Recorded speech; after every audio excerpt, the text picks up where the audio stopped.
नमस्कार, मी सपना दांडगे. गर्जना Marathi news channel मध्ये आपले हार्दिक स्वागत आहे.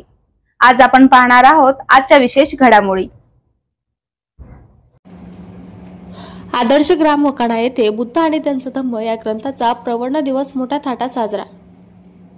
महामानव बोधिसत्व डॉक्टर बाबासाहेब आंबेडकर लिखित बुद्ध आणि त्यांचा धम्म या ग्रंथाचे 3 महिने बुद्ध विहारामध्ये वाचन व पठण करण्यात आले.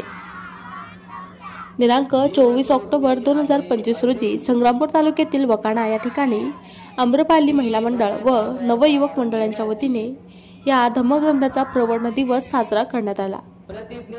यावेळी भारतीय बौद्ध महासभा बुलढाणा उत्तरचे जिल्हा संघटक आयुष्यमान सुरेश गवांदे व संग्रामपूर तालुका अध्यक्ष आदरणीय प्राध्यापक अमोल खंडेराव सर यांनी सखोल असे मार्गदर्शन करून कार्यक्रमाची सांगता करण्यात आली.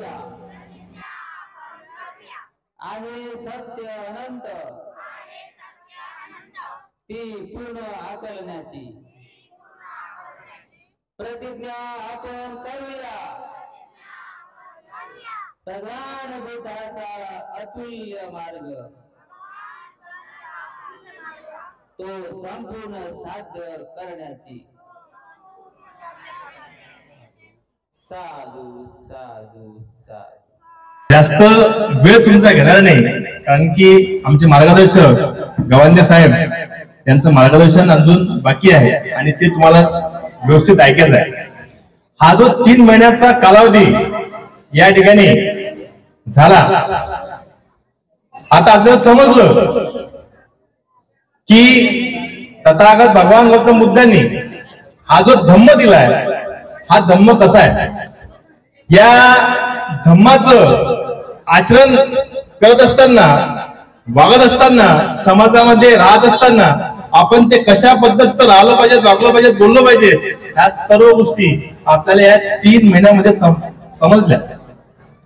आता प्रश्न असा आहे की वर्ष हे जे आहे हे काही 3 महिन्याचं नसते. ते किती महिन्यात असते? 12 महिन्यात असते. मग आता आपण 3 महिने सतत काय केलं? ग्रंथाचं वाचन केलं. आता प्रश्न आहे की पुढचे 9 महिने काय? आता खरा प्रश्न हा आहे की येणाऱ्या पुढच्या 9 महिन्यामध्ये आपण काय करणार आहोत? आपल्याला ग्रंथ समजला, आपण तो आचरणात आणला, पण आता पुढची गोष्ट आहे की या 9 महिन्यामध्ये आपण करणार काय आहोत.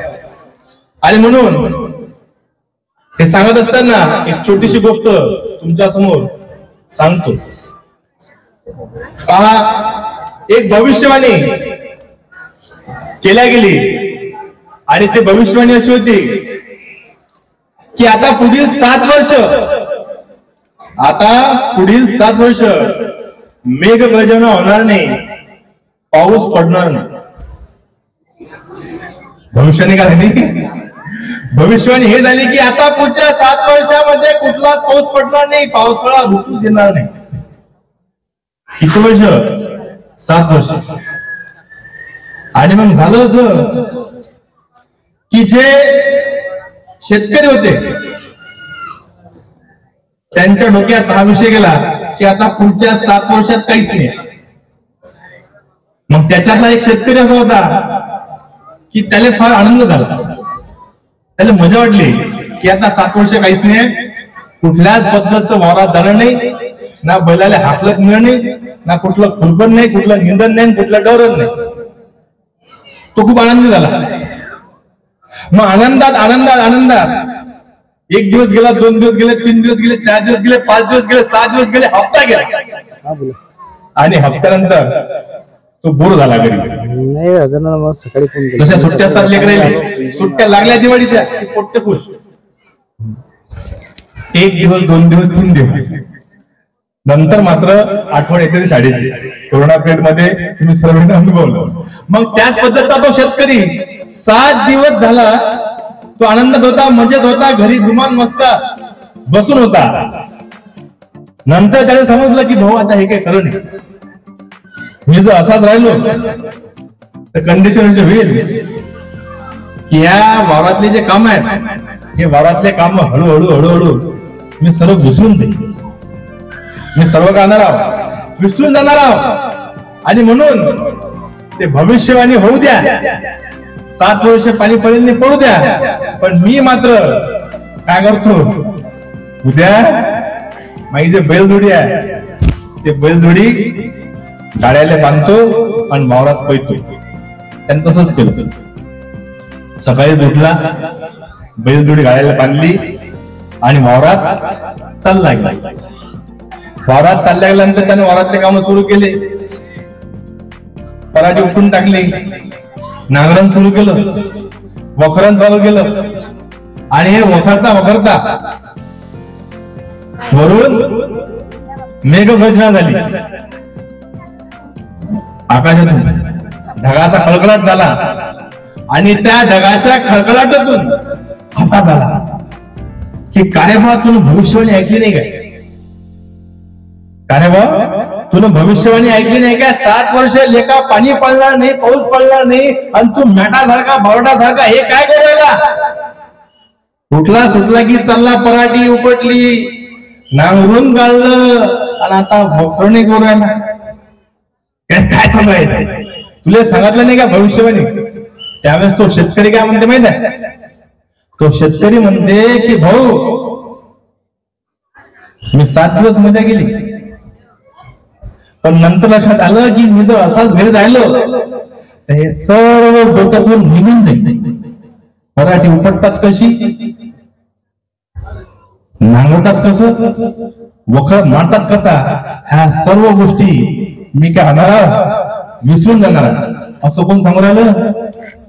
शेतकरी सांगू राहिला. कोणाली? त्या ढगाला. पण त्या ढगाच्या लक्षात आलं की हा शेतकरी त्याचं काम करू राहिला आणि जर मी काम केलं नाही, जर मी काम केलं नाही तर मी बी काय होऊन जाईल, विसरून जाईल, मी काय होईल, विसरून जाईल असं त्या ढगाला वाटते.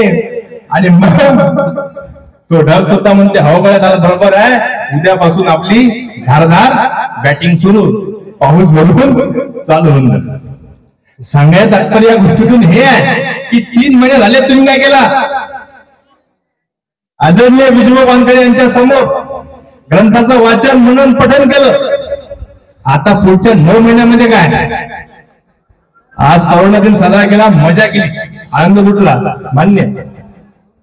पण याच्यानंतर 9 महिने आपल्याला सतत आपल्याला काय करायचं आहे? हा धम्म, हे धम्म संस्कार येण्याचे आहे. प्रत्येकाच्या घरात हा धम्म पोचला पाहिजे, हे संस्कार पोचले पाहिजे आणि हे कार्य तुमच्या सर्वांवर आहे. या 9 महिन्यामध्ये तुम्हाला हे कार्य करायचं आहे आणि जर हे तुम्ही कार्य केलं नाही तर कंडिशन काय होईल? सर्व विसरल्यासारखं होणार आहे. आणि म्हणून जास्त वेळ न घेता या ठिकाणी आपल्या सर्वांना या पर्यावरण दिनाच्या मंगलमय अशा शुभेच्छा तुम्हा सर्वांना देतो.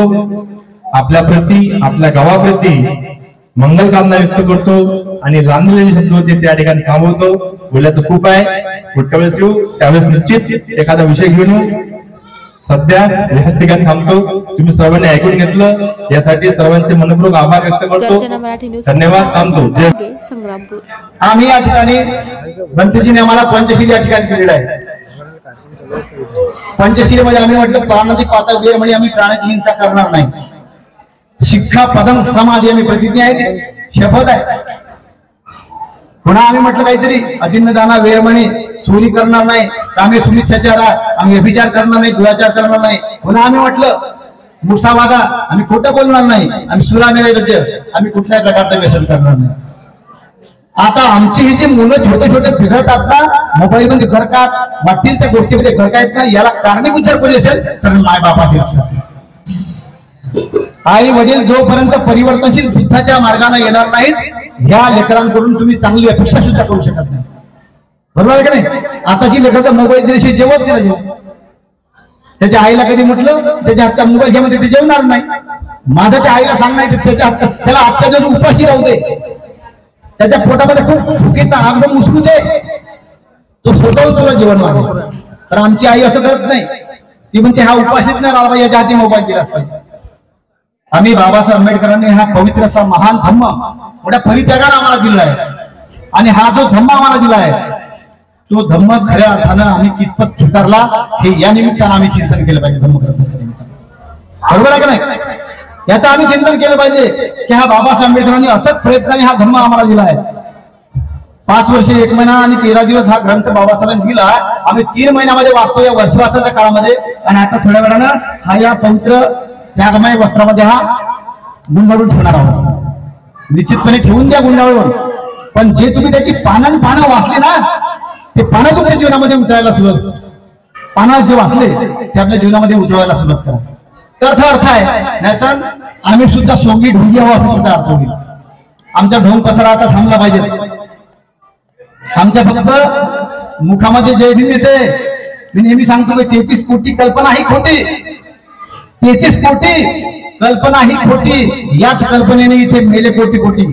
33 कोटी कल्पना ही खोटी, याच कल्पनेने मेले इथे कोटी कोटी. आई भीमाईने धरलेच आम्हा खोटी, म्हणून त्या 33 कोटीवर माझी भीमाई नाही. बाबासाहेबांच्या कष्टाची परित्यागाची कुठेही बरोबरी होऊ शकत नाही. आणि म्हणून आपल्या सर्वांना चुळबुळ चालवा इकडे बाजू अशी. त्यामुळे माझ्या बोलण्याला ब्रेक लागते. अत्यंत महत्वाच्या बाबासाहेबांच्या जीवनातील दोन किस्से आपल्याला या ठिकाणी सांगणार आहे. अत्यंत महत्वाचे 2 किस्से आपल्याला या ठिकाणी सांगणार आहे. आणि म्हणून मी तुम्हाला सांगतो की चित्तपूर्वक आपलं लक्ष या ठिकाणी केंद्रित असू द्या. बाबासाहेब विदेशामधून बोटीनं आले. जहाजाने बाबासाहेब मुंबईमध्ये उतरले. आणि बाबासाहेबांच्या सोबत बाबासाहेबांचे मित्र काय कोण होते माहिती आहे ना? ग्रंथ. बाबासाहेब म्हणतात माझे जर अनमोल कोणी साथीदार असतील तर कोण आहेत? ग्रंथ आहेत. त्या ग्रंथाशी माझी खूप मोठी मैत्री आहे. आणि म्हणून बाबासाहेबांच्या सोबत जड ओझं होतं 2 पेट्या लोखंडी पेट्यांमध्ये काय होते? पुस्तक होते, ग्रंथ होते. बाबासाहेब मुंबईच्या बंदरावर उतरले 2 ते पेट्या सोबत. आणि बाबासाहेबांचा पेहराव माहित आहे. पोटात भाकर जरी नसली तरी बाबासाहेबांचं राहणं कसं होतं? काय बूट उतरा. आणि बाबासाहेब उतरले. आणि बाबासाहेबांच्या सोबत त्या जहाजामधला त्या नावाडी सहकारी 2 लोक ते बाबासाहेबांच्या पेटे घेऊन जिथपर्यंत टॅक्सी आहे, रिक्षा आहे, तिथपर्यंत बाबासाहेबांच्या सोबत येऊ लागले. बाबासाहेबांच्या सोबत येऊ लागले. आणि मग त्या रिक्षावाल्यांचं, त्या टॅक्सीवाल्यांचं, ते ऑटोवाल्यांचं सुरू झालं. ती सवारी माझी. अरे कपडे सवारी भारी दिसत आहे ना? ती सवारी माझी आहे, त्यांना मी घेऊन जाईल. तो म्हणजे त्यांना मी घेऊन जाईल. तो टॅक्सीवाला म्हणजे त्यांना मी घेऊन जाईल. त्यांची चुळबुळ सुरू झाली. बाबासाहेब जवळ आले. टॅक्सीच्या जवळ आले. पेट्या ज्या सहकार्यानं आणल्या त्या पेट्या बाजूला ठेवल्या. आणि मग त्या टॅक्सीवाल्यांकडे एका चांगल्या नवा टॅक्सीवाल्याकडे बाबासाहेब गेले. आणि त्या टॅक्सीवाल्याची बाबासाहेब सौदा करतात की मला कोळीबावडीमध्ये जायचं आहे माझ्या घरी. तर त्याच्याशी बाबासाहेबांचं बोलणं झालं. आणि इकडे काय झालं? बाबासाहेबांचा सौदा ठरला. आणि बाबासाहेब पुन्हा आपल्या जिथं पेट्या ठेवलेल्या आहेत तिथं बाबासाहेब आले. तिथं पेट्या नाहीत. बाबासाहेब आता माझ्या पेट्या. तेव्हा एक मरतुगडा माणूस, एकदम हडकुळा झालेला माणूस की त्याच्या अंगात रक्त आहे की नाही, तो बाबासाहेबांना म्हणतो साहेब तुमच्या पेट्या मी माझ्या रिक्षात ठेवल्या. काय म्हणतो तो? तुमच्या पेट्या मी माझ्या रिक्षामध्ये ठेवल्या. बाबासाहेब म्हणतात गड्या मला माझ्या घराचा रस्ता चढायचा आहे आणि मला म्हणून मी नवी टॅक्सी पाहत आहोत. आणि पाहतात तर काय त्याचा रिक्षा कुठला माहिती काय? सायकल रिक्षा, पायडल मारायचा रिक्षा. आणि मग बाबासाहेब अरे बाबा तुझा हा रिक्षा आणि तू मला घेऊन जाणार? तुझ्या अंगात ताकद तरी आहे का? तुझी किती शक्तीहीन झालास तू. आणि तुझ्याच्यानं हे पेलवणार नाही. मला टॅक्सी. तो म्हणतो साहेब आता तुमच्या बॅगा माझ्या रिक्षात ठेवल्या. आता कुठलाही टॅक्सीवाला, कुठलाही ऑटोवाला तुम्हाला घेऊन जाणार नाही. आता तुम्ही माझी सवारी फिक्स झाली. आणि म्हणून बाबासाहेब म्हणतात चाल बाबा आता कर प्रयत्न. बाबासाहेब त्याला वारंवार म्हणून तुझ्या जाणं जमणार नाही, तुझ्या जाणं जमणार नाही. बसले बाबासाहेब रिक्षामध्ये. पहा अत्यंत गांभीर्यानं ऐका. बाबासाहेबांवर कसं प्रेम होतं लोकांचं. बाबासाहेबांसाठी कशी लोक मरायला तयार होती. आणि मग बाबासाहेब रिक्षामध्ये बसले. रिक्षाचा प्रवास जोपर्यंत खोलगड भाग होता रिक्षाचा आवाज चालत होता. पण चढाचा भाग जेव्हा सुरू झाला तेव्हा त्याला खूप जोर लावावा लागला. 2 लोखंडी पेट्या वजनदार रिक्षामध्ये त्यात बाबासाहेब बसलेले. आणि त्याने खूप प्रयत्न केला. चढाचा भाग लागला. पूर्ण ओझं एका पैडलवरती देऊन रिक्षा पुढे नेण्याचा प्रयत्न करत होता. पुन्हा दुसऱ्या पैडलवरती ओझं देऊन पुढे नेण्याचा प्रयत्न करत होता. पण रिक्षा काही पुढे जाण्याचा पुढे काही जात नव्हता. खूप प्रयत्न केले आणि त्याचे प्रयत्न फसले. त्याला पूर्ण ओझं एका पैडलवरती दिलं आणि त्या ठिकाणी रिक्षा पलटी झाला.